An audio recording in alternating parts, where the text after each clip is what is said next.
सभी को नमस्कार।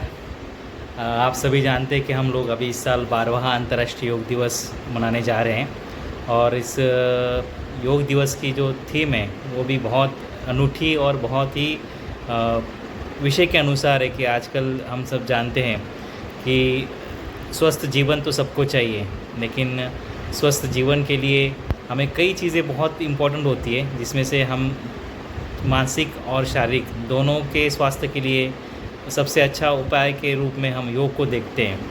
तो स्वस्थ आयु के लिए और स्वस्थ दीर्घायु के लिए जैसे हम योग आयुर्वेद को अपनाते हैं, वैसे हमें योग को भी अपनाना है। और इस अंतर्राष्ट्रीय योग दिवस पर हम इसी विषय पर और हेल्दी एजिंग के लिए जो इस साल की थीम है योगा फॉर हेल्दी एजिंग, तो उसके लिए हमें इस साल 365 डेज़ योग करने के लिए हमारे आदरणीय प्रधानमंत्री नरेंद्र मोदी जी ने आह्वान किया है कि हम सबको अब 365 दिन योग करना है।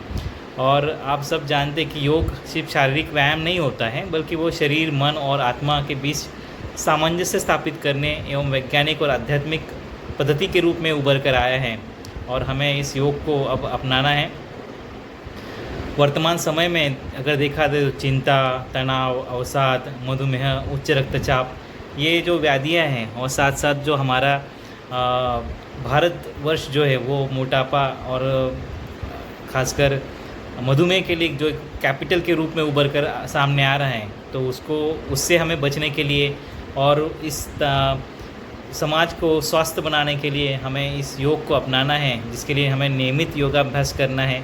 शारीरिक शक्ति, हमारी मानसिक शक्ति, भावनात्मक संतुलन और रोग प्रतिरोधक क्षमता की वृद्धि होने के लिए हम जैसे आयुर्वेद को अपनाते हैं, वैसे हमें योग को अपनाना है। और आप सब जानते हैं कि आयुर्वेद और योग दोनों भारत की एक प्राचीन परंपरा है और दोनों, मैं तो मानता हूँ कि दोनों एक अभिन्न अंग के रूप में हैं। और जैसे हम जानते हैं कि आयुर्वेद और योग दोनों की उत्पत्ति एक समान ही हुई है और बहुत पुराने ज़माने से सभी हमारे ऋषि मुनि और जो हमारे पूर्वज थे वो इनका अनुसरण करते आए हैं और ख़ुद को स्वस्थ बनाते आए हैं।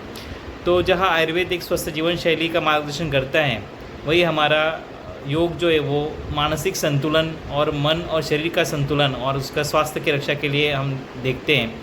तो प्रतिदिन अगर हम रोज़ 365 डेज़ योग के लिए कहा गया है, तो इसका मतलब क्या समझना चाहिए? तो प्रतिदिन योग करना मतलब सिर्फ आसन करना, या उसके लिए हमारे पास लोग आते हैं कि सर हमें योग करना है तो और उसके लिए आप हमें आसन बताइए। तो आपको इस माध्यम से मैं समझाना चाहता हूँ कि योग सिर्फ आसन करना नहीं होता, योग सिर्फ प्राणायाम करना नहीं होता। योग एक्चुअली अष्टांग योग के रूप में हमें समझना चाहिए कि हम यम, नियम, आसन, प्राणायाम, प्रत्याहार, धारणा, ध्यान और समाधि, ये 8 अंग से योग समझ में आता है। तो यम और नियम जो हमारे बताए गए वो खुद स्वयं के लिए और समाज के लिए जो यम और नियम बताए हैं उसका पालन करना भी हमारा एक कर्तव्य है और वो भी एक योग का एक माध्यम है।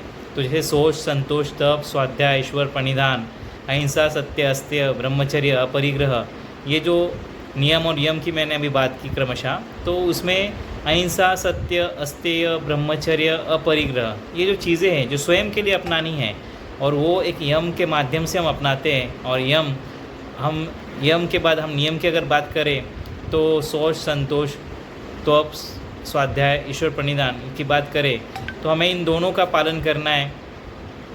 और जिससे कि हम आगे बढ़कर यम नियम के बाद आसन, फिर आसन के बाद प्राणायाम, प्राणायाम के बाद प्रत्याहार, प्रत्याहार के बाद धारणा, ध्यान और समाधि।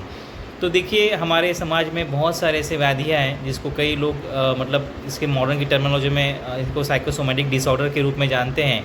तो साइकोसोमेटिक डिसऑर्डर्स से बचने के लिए, स्वयं का स्वास्थ्य, मानसिक स्वास्थ्य को बढ़ावा देने के लिए, जैसे कि आजकल हम जानते हैं कि छोटे बच्चे भी अवसाद से या डिप्रेशन से जो जूझ रहे हैं, उससे अगर हमें बचना है या उससे हमें बाहर निकलना है तो हमें योग और आयुर्वेद दोनों का सहारा लेना पड़ेगा। और जिससे कि हम अच्छे से अच्छे अपने मानसिक और शारीरिक स्वास्थ्य को बनाए रख सकते हैं, जिससे कि हम जानते हैं कि हमारा जो वैदिक क्षमत्व है उसमें भी योग बहुत अच्छा काम करता है। और योग से हम अनुशासन, संयम, धैर्य और सकारात्मक सोच से आगे बढ़ सकते हैं। और हम सिर्फ व्यक्तिगत ही नहीं, और हमारे इस योग से हम परिवार का, समाज का, राष्ट्र का स्वास्थ्य एवं विकास और की भूमिका में अपना योगदान दे सकते हैं। तो मेरे मैं भारतवर्ष के सभी को आप इस माध्यम से बताना चाहता हूँ कि रोग को भगाने के लिए योग को अपनाना चाहिए। स्वस्थ शरीर, शांत मन और समृद्ध जीवन हमें पाना है, तो हमें योग को अपनाना है। तो रहे निरोगी, तो योग अपनाएं। और आप सभी को पुनः अंतर्राष्ट्रीय योग दिवस की बहुत बहुत शुभकामनाएं। धन्यवाद।